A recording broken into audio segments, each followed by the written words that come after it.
This video will show you how to replace the oil cooler line assembly on a GMC Sierra 2500. This will be located along the driver's side of your engine compartment. Let's get into it. Okay friend, let's get started on our job. We will have to make our way under the front of the vehicle, so make sure you're in a safe area to do so. For now, we're under the hood. Along the driver's side under the hood, we can see our upper radiator hose right here.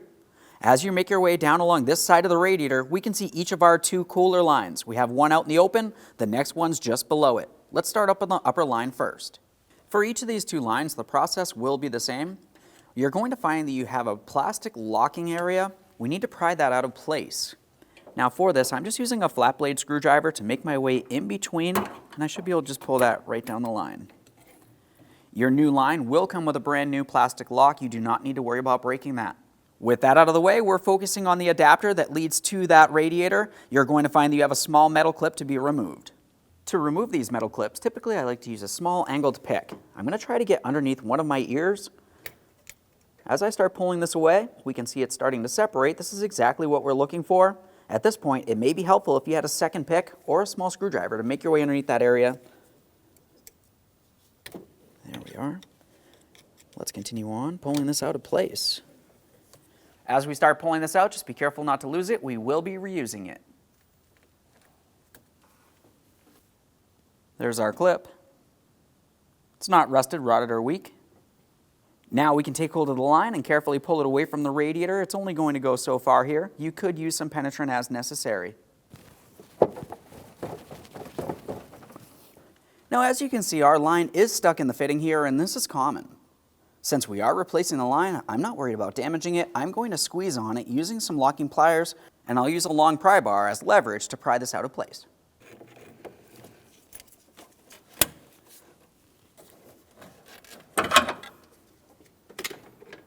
Now we can pause up here. Let's make our way down the radiator to our next line. Same process down there.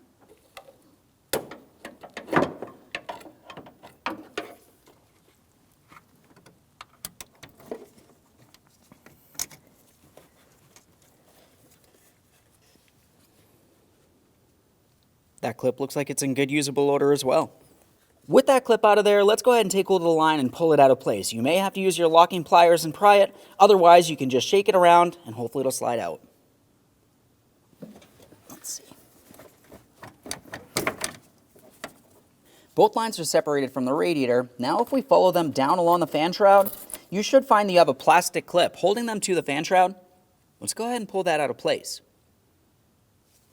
Now for this plastic clip, it does actually have a locking tab that you're going to want to swing over.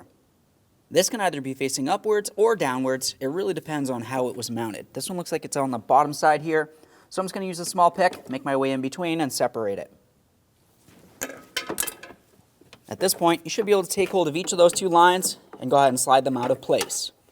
We're going to pause in the engine compartment, and we're going to make our way safely under the front of the vehicle next. Now from under the vehicle, we have a forward splash shield that's going to be dislodged. It's held in place with 5 mounting bolts. Typically these will be a 15mm bolt. We'll start down along the bottom area.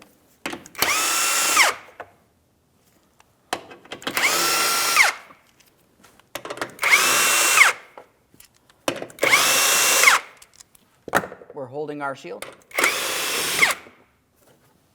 Go ahead and remove that shield. We'll give it a quick inspection, set it aside. With the front shield out of the way, we're also going to remove the center shield here, making our way towards the back. Now there are 4 15mm bolts holding this one in place, 2 along the back side, 2 along the front.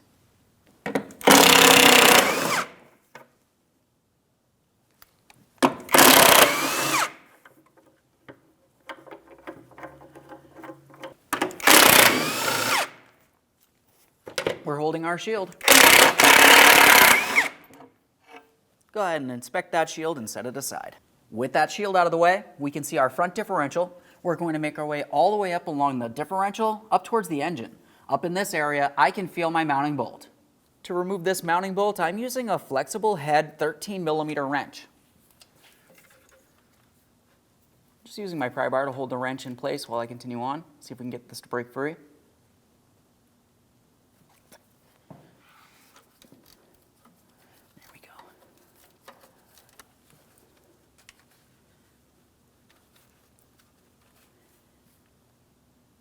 There's our mounting bolt. At this point, the bracket can move on the engine. This is exactly what we need to see. We can pause in this area. We're going to make our way along the rearward side of the front differential next. We're looking for the oil filter and oil filter housing. Now as we make our way back here, we can see where the back side of our front differential is. We can see our oil filter and we can see our oil cooler lines. Prior to removing the lines from the oil filter housing, I like to remove my front differential drive shaft from the front differential, because we're going to be taking the lines out, pulling them straight out rearward this way. We're going to need ample room to be able to maneuver them around as necessary. We're going to make a clear marking on our drive shaft and on our differential yoke. You can see it all along here. We're using an 11 millimeter for each of our 4 mounting bolts. Now as you go to turn these, you're going to find that the front drive shaft spins. To help prevent that, I'm just using a pry bar. I'm going down along this area. We can start removing these. That one's broken free.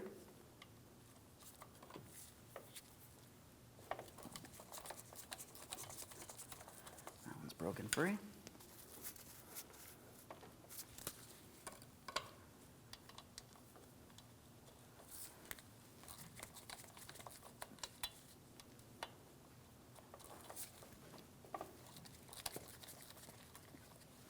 Once you have them all broken free, you should be able to remove each one of those bolts.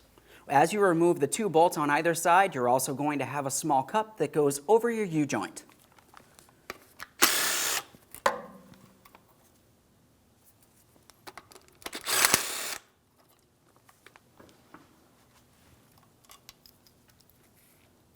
A thorough inspection of all hardware as we continue on. Replace it as necessary.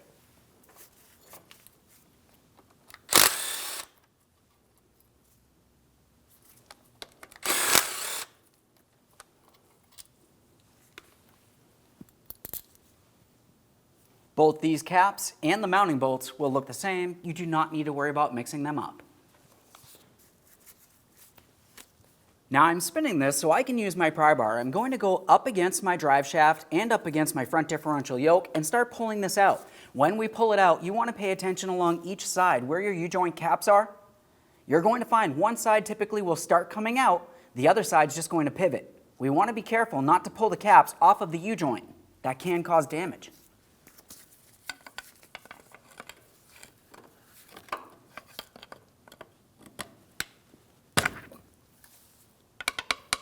I can see that that one is moving. We need to make sure the other side comes out, so I'm holding the cap on the one that's already broken free. We're just going to continue on rocking this out of position.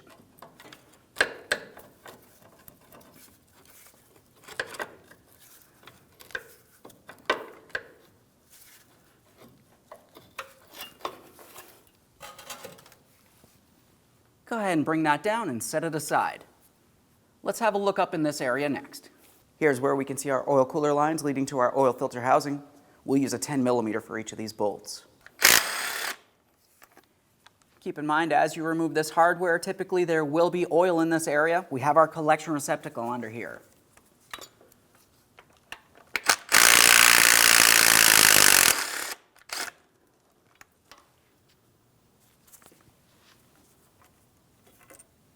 Go ahead and remove both pieces of hardware. We'll set those aside.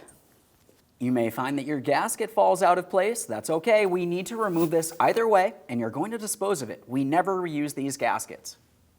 At this point, we can start taking hold of the oil cooler lines. We're going to start carefully pulling them rearward. As we pull it rearward, you're going to find that the pre-formed lines are going to get caught on several different things. We have an engine mount. It's also going to get caught on the engine and potentially some wiring. So you just want to be extremely careful as we continue on.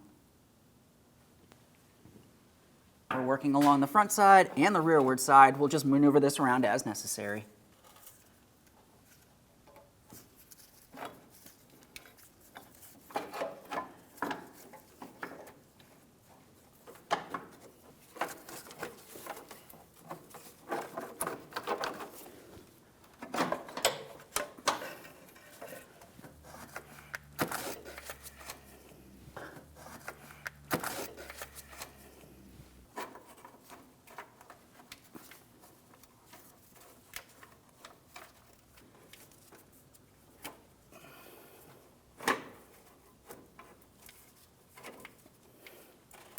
Now we're looking up along here. I can see that I am getting caught on my wiring harness. If I was on the other side and I was tugging, I could potentially cause damage. You could disconnect this and dislodge it. Typically, you can just flex it enough. You should be able to make your way by.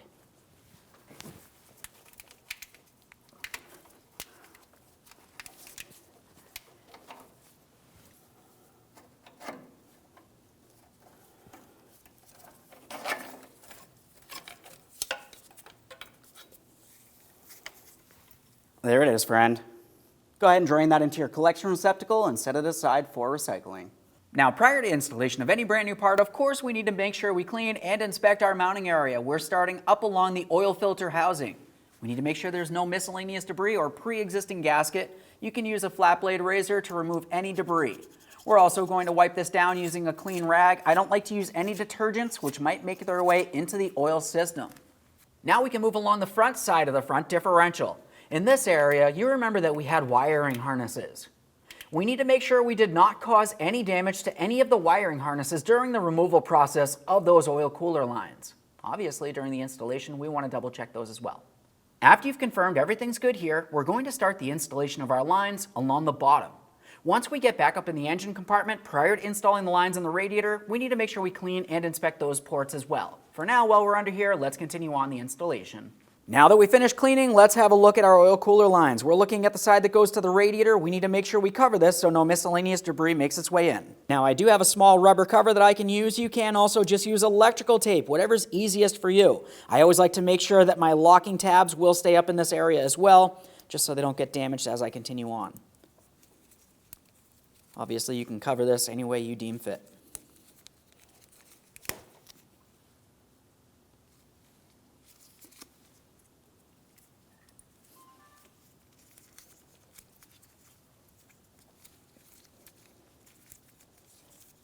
Make sure nothing makes its way in.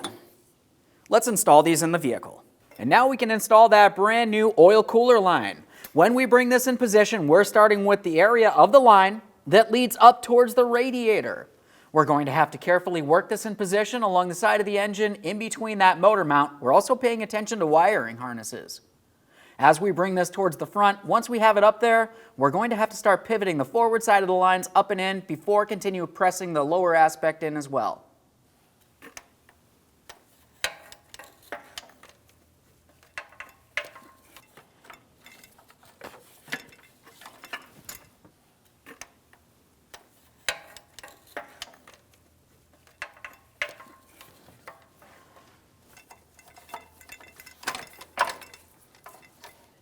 Paying attention up along the front here for our wiring harness. We want to make sure that we're going up and over this area. This is looking good. Now we can just start gently pulling this way. We're going to have to take this portion of the lines, the hard portion, and bring it up along the front of the engine. It's going to go up towards that radiator so we can connect it in eventually.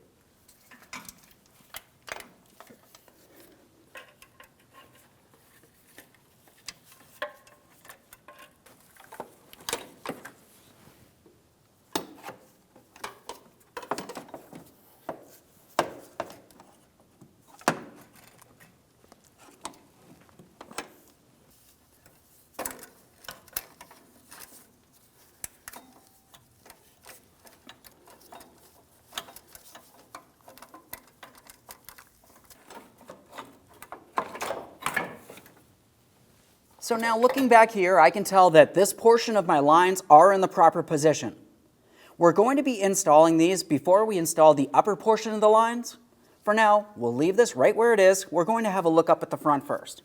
Up along the front area, we want to make sure that the lines are going up along our fan shroud as they need to be. We're not going to lock them in position in this area. Once we do have them up, we have that bracket mounting bolt in the center that needs to be installed next.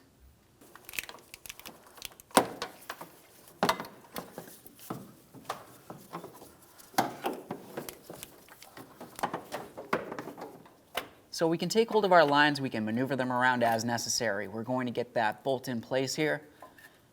Now once you have the lines in place, you should find that your bracket aligns with the corresponding port where your mounting bolt needs to go. You can make any adjustments as necessary. We're going to get that bolt in place here.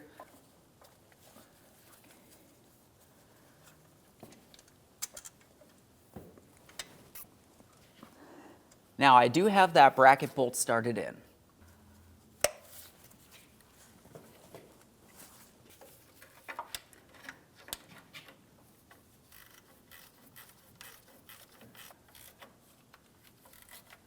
Okay, right there is bottomed out. We just want to make sure this is nice and tight.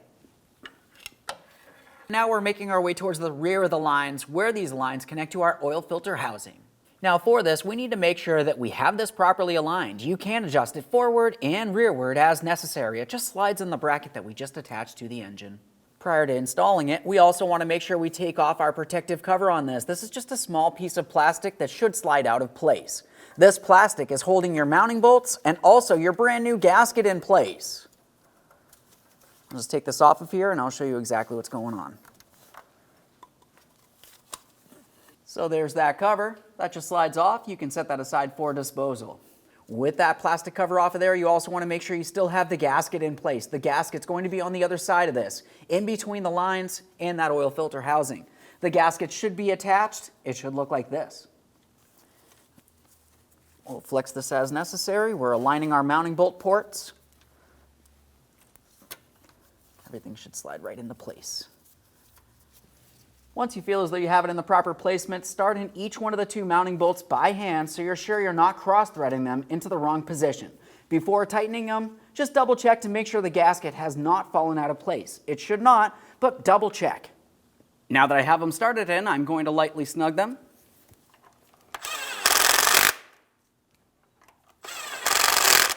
The torque for each of these mounting bolts will be 106 inch-pounds. Let's get our inch-pound torque wrench here.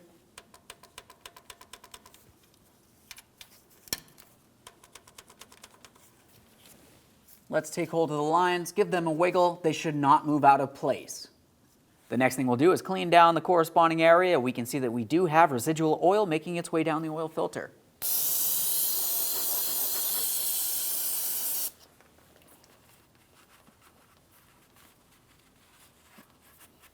After you have the oil cooler line area clean, the next thing we want to do is pay attention to our front differential yoke. Now, as far as this is concerned, the areas that we need to focus is each one of our 4 ports for our mounting bolts, and then the 2 areas along each side that you can see where our U-joint needs to go. For this, I'm just going to use a wire brush. We'll just make sure there's no miscellaneous debris. We'll also pay attention to the caps on our U-joint on our front drive shaft. Just give them a quick wipe. Doesn't feel like anything's binding here. That's a good sign. Let's go ahead and get this in place. When we bring it in place, we need to pay attention to our markings. We want to make sure everything's in the same positioning during the installation process. I can see that I do have one marking here. Let's find it on the drive shaft and U-joint. We'll make any adjustments as necessary.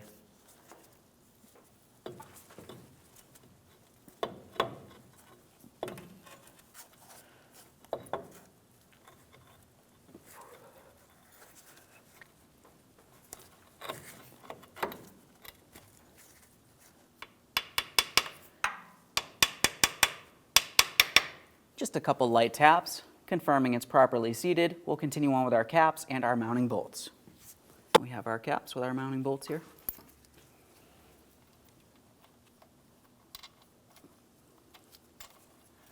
Line them up, press them in, start those in by hand.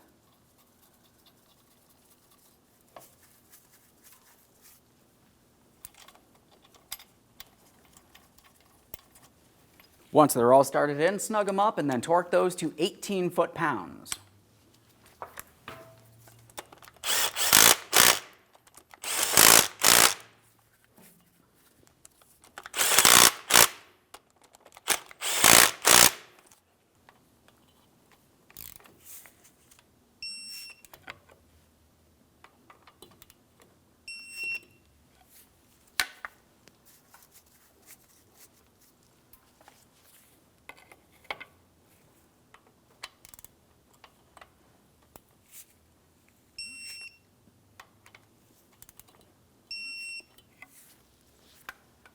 Double check to make sure that's properly torqued and secured in place. We don't want this coming loose while we're driving down the road. Now just one last quick inspection while we're in this area, and we're going to make our way to reinstalling each one of our 2 shields. Now for our shields, we're starting with the rearward metal shield. We're we're just going to go ahead and start in that hardware. Once you have all pieces of hardware started in, you can snug it up.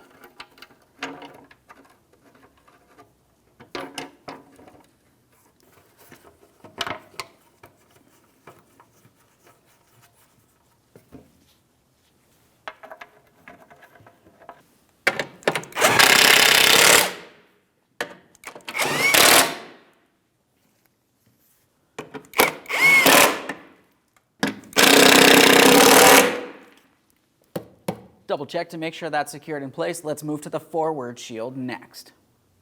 Put that shield.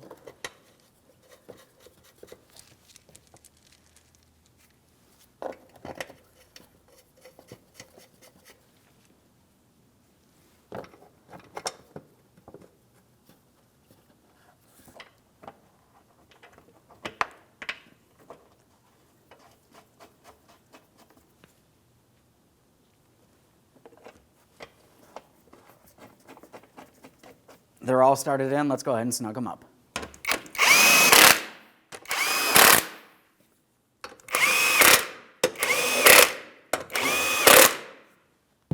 Double check to make sure that shield is secured as well, and we can make our way back up into the engine compartment. Now back up inside the engine compartment, the next thing we need to do is clean and inspect both of the adapters attached to the radiator. The process will be the same for both of these. When we clean these, we're using a clean rag. We're going to wipe around the outside and as much as we can along the inboard side there, essentially removing as much debris as possible. We're not using any type of detergent, which might make its way into the oil system. Now, once you have that area cleaned, the next thing we have to do is install our metal clips. So for this, we're just going to be taking it, we're bringing it along the lip on the adapter itself and pressing it in towards the adapter. Double check to make sure it looks like it's completely seated all the way around. We'll do the same for the other adapter. Once we've done that, it's time to install the lines.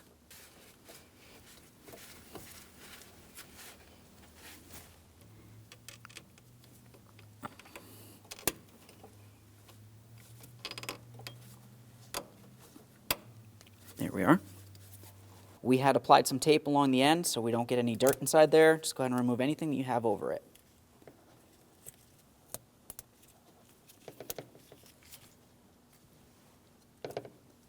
We'll start bringing our line over towards being in position here.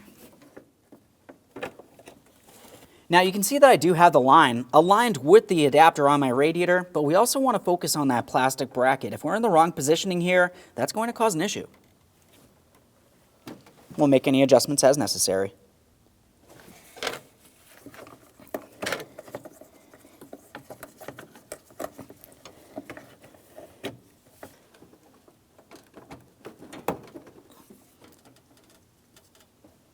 Once you have it in the plastic bracket and aligned with the adapter on the radiator, take hold of the line and press it towards the radiator. Listen for an audible click from your metal clip. After you have that click, just go ahead and try to pull it out of place. It should not slide out of place.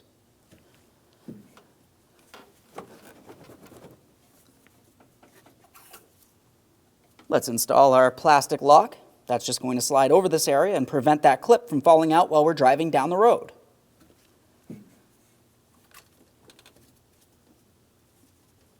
These clips are typically a tight fit. You can tap them in place with a hammer. Just be careful not to break the plastic clip.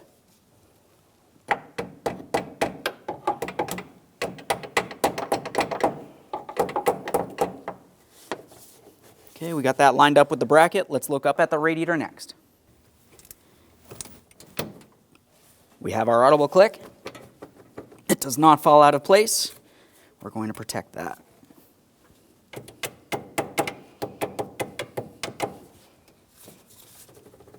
Go ahead and secure the lines with their plastic bracket next. We're also going to make sure we clean any mess from along this area as well.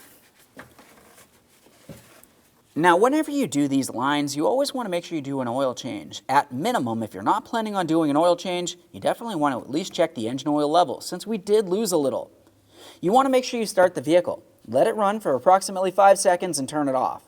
After that, you're coming back out here along the passenger side of the engine. You can see your engine oil cap. It tells you exactly what type of oil to add if needed, 530. And you're going to want to check the oil level using the engine oil dipstick. We'll go ahead and remove this dipstick. I want to show you where the level should be at. Now looking at the end of the dipstick here, we can see that we do have 4 small dots and we have this hatched area. You want your engine oil level to be up closest to that upper dot.